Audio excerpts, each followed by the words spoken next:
একটা হাদিসের কথা আপনাদের সামনে বলি। ভাই মুসলমান, আল্লাহ নবীর জামানাতে একজন সাহাবী বলছেন, ইয়া রাসূলুল্লাহ, জান্নাতের ভিতরে আল্লাহ তাআলা অনেক ফল ফ্রুট রেখেছেন, তো ওগুলা খায়া পায়খানা করতে কোথায় যাব? ঝাড়া ফেরা দরকার হবে তখন কোথায় যাব? আল্লাহ রাসূল সাল্লাল্লাহু আলাইহি ওয়াসাল্লাম বললেন, ও আমার সাহাবী, তোমরা শুনে নাও, জান্নাতের ভিতরে তোমাদের নাক দিয়ে ফোঁটা বের হবে না, তোমাদেরকে সর্দি লাগবে না, শরীরটা তোমার ঘামবে না। যদি তোমাদের শরীর ঘেমে যায়, এই দুনিয়ার মতন বাসনা করবে না।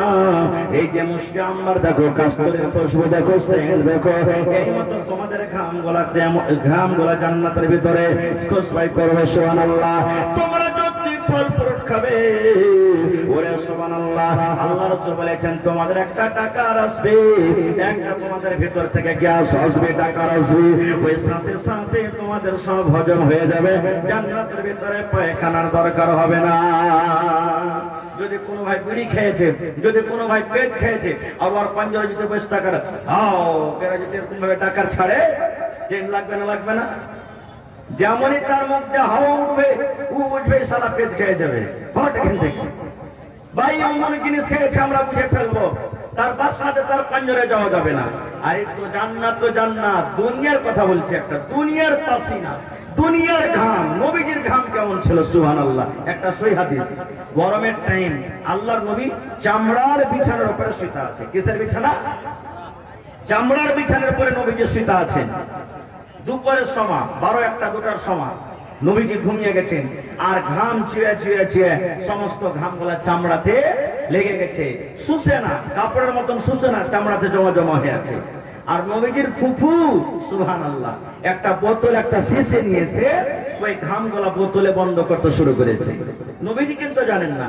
এই ভর্তি করতে করতে হঠাৎ নবীজি জেগে গেলেন। জেগে যাওয়ার পর তখন দেখছে যে ওর ফুফু নবীজির ওই যে ঘামগুলা বের হচ্ছে, ওই ঘামগুলা জমা হয়ে আছে, চামড়া থেকে উঠিয়ে উঠিয়ে বোতলে দিচ্ছে। নবীজি বলছেন, ফুফু কি ব্যাপার, কি করছো তুই? এবার নবীজির ফুফু বলছেন, ভাতিজা মুহাম্মদ, আমি তোমার এই ঘামগুলা শিশিতে বোতলে রাখি রে বাবা। কেন ফুফু, কি করবে?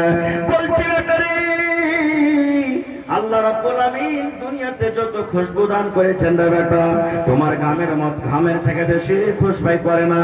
আল্লাহ রাব্বুল আমিন তোমার ঘামটাকে এত খুশবাই করেছেন, আমি আতরের মতন করে তাকে নিজের শরীরে লাগাবো, এবং আমার ছেলেরাকে আমি ওসিয়ত করবো, ধরে এই আমার কলিজার টুকরারা, যখন আমি মরে যাব, যেই দিন আমার মত হবে, এই বোতলে করে আমি নবীজির ঘামটাকে, পাসিনাটাকে বন্ধ করে রাখলাম। যেই দিন আমি দুনিয়া থেকে চলে যাব, মরে যাব, তোমরা দুনিয়ার আতর, দুনিয়ার খুশবু না দিয়ে এই বোতল খুলে খুলে নবীজির ঘাম, পাসিনা আমার তোমরা কাফনে দিয়ে দিবে। এরকম ছিলেন আমার আপনার নবী। আর আমরা আপনারা যদি ঘেমে যায়, শরীর দিয়ে ঘাম চুইছে, স্ত্রীটাও ভালো করে পাঞ্জরে থাকবে না, হক মিনসা গোসল করায় গোতরটা তোর বোকা মুখা মুখ কিছু থেকে এই মতো হবে। তো ভাইরে, সে জান্নাতটা এমনি পাওয়া যাবে ভাই? জোরে বলেন, এমনি পাওয়া যাবে? জান্নাতের দুয়ার সর্বপ্রথম কে খুলবে? নবীজি জান্নাতের গেটের মুখে চলে যাবেন, নবীজি জান্নাতের দুয়ারে চলে যাবেন, জান্নাতের দুয়ার বন্ধ, নবীজি দরজা থেকে এরকম ভাবে আওয়াজ করবেন, বলো দরজা খোলো। এখনো কিন্তু জান্নাতের দুয়ার খোলা হয়নি, কোন নবী যাননি, নবীজি সর্বপ্রথম জান্নাতের গেটের কাছে হাজির। এবার জান্নাতের গেটম্যান চিনবে না যে এটা নবীজি, বলবে, মান তুমি কে? কে তুমি? নবীজি বলবেন, আমি হলাম শেষ নবী, শেষ পয়গম্বর, নবী মুহাম্মদ সাল্লাল্লাহু আলাইহি ওয়াসাল্লাম। ওরে সুবহানাল্লাহ। নবীজি বলছেন, যেমনই আমার নাম শুনবে গেটম্যান, সঙ্গে সঙ্গে দরজা খুলবে আর বলবে, আপনারই অপেক্ষা হয়েছিল, আপনারই ইন্তজার হয়েছিল, কারণ আপনি না আসলে জান্নাতের দুয়ার খোলা হবে না। আসেন আসেন, আপনি তাড়াতাড়ি করে চলে যান, জান্নাতের ভিতরে আপনি চলে যান। সুবহানাল্লাহ। এ ভাই, তার উম্মত হলাম আমরা। এবার নবী জান্নাতের ভিতরে চলে গেলেন, উম্মতেরা কি হবে? আমাদের আগে দুনিয়াতে অনেক নবী এসেছেন, আসেছেন না আসেননি বলেন? এবার আপনাকে আর একটা কথা বলি, ট্রেন যখন স্টেশনে লাগে, এবার ওখানে ক্রসিং হবে। ক্রসিং তো বুঝছেন সবাই, এক ট্রেনকে রেখে অন্য ট্রেন পার করবে। যে ট্রেনটা আগে স্টেশনে ঢুকেছে আর একটা ট্রেন পাশে এলো, তো কোনটা আগে স্টেশন মাস্টার পার করবে? কোনটা জি ভাই?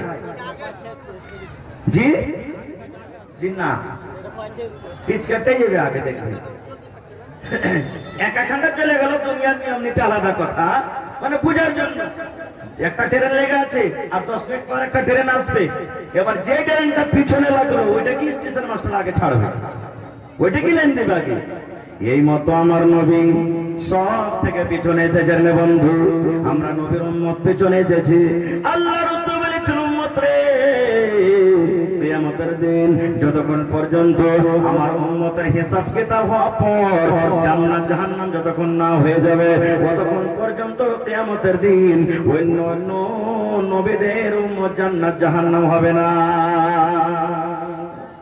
আমাদের ফজিলত কত, আমাদের মান কত, সুবহানাল্লাহ! কিন্তু আমরা নিজে বুঝি না। ভাই মুসলমান, ইচ্ছে ছিল এই জান্নাতের ব্যাপারে আরো কিছু বলবো, কিন্তু সময় কম। আমাকে দুইটা দায়িত্ব দেওয়া হয়েছে। এক নম্বর, আপনাদেরকে কিছু দিব আর আপনার কাছ থেকে কিছু নিব। আমি দিয়ে দিলাম, আল্লাহ হায়াত রাখে বিষয় নিয়ে আবার আলোচনা করব। ভাই, তবে ওই জান্নাতে যাওয়ার জন্য, জান্নাতে স্থান নেওয়ার জন্য কে এমন আল্লাহর বান্দা আছেন?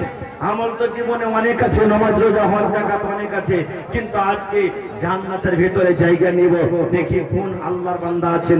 আজকে মজলিসে 10,000 টাকা একটা লোক দান করবেন। ওপর যত দিতে পারেন, 20, 25, 30, 40, 50 লাখ, মানা নাই, দিতে পারেন শক্তি হিসাবে। কিন্তু দেখি কোন আল্লাহর বান্দা আছেন। মাওলানা, আমার মা কবরে চলে গেছেন, আব্বা চলে গেছেন, জানি না তারা কবরে কি হালাতে আছে। আমি 10,000 টাকা একটা কলম দেখতে চাই। দেখি কোন আল্লাহর বান্দা আছেন। 5টা লোক 5,000, 5,000, 5,000 করি। এবং দেখি 30টা লোককে আমি দেখতে চাই 1,000, 2,000, 1,000, 2,000 করে। দেখি আসেন তো। সর্বপ্রথম কোন আল্লাহর বান্দা আছে মাওলানা মাদ্রাসার জন্য, যেখানে দিনের পড়া হয়, যেখানে আল্লাহ আল্লাহ রাসূলের পড়া হয়, আমি 1 কাঠা জমিন দান করলাম। মা খালারাকে বলবো, কানের নাকের এই আংটি, হার, পার পায়াল ফুলে ফুলে আপনারা দিয়ে পাঠান। অনেক জালসাতে ছাগলের আবদার করেছি, জালসাতে ছাগল পাওয়া গেছে, বকরি পাওয়া গেছে। আজকে দেখি এই পিপরা ধানগামা এলাকাতে আমার কোন এমন মা, খালা, দাদি, নানি এমন আছে, একটা ছাগল বকরি মাদ্রাসার জন্য দান করতে পারে। এবং কমিটির লোককে বলবো যে আপনারা চাদর দিয়ে মহিলা প্যান্ডেলে তাড়াতাড়ি করে পাঠান। আমার মায়েরা, খালারা চান্দা দেওয়ার জন্য, দান দেওয়ার জন্য হুড়াহুড়ি করছে।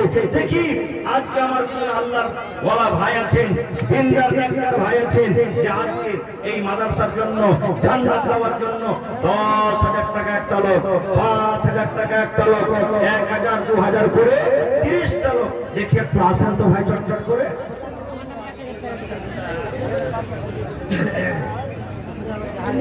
এই ছেলে দুটাকে দেখতে পাচ্ছেন ভাইরা, মা, খালা, এই ছেলে দুটা হারিয়ে গেছে আর খুবই কাঁদছে। তো যার ছেলে আপনারা চিনে স্টেজ এসে নিয়ে চলে যান। ছেলে কাঁদছে খুব, বিনা মা বাপে ছেলে চুপবে না।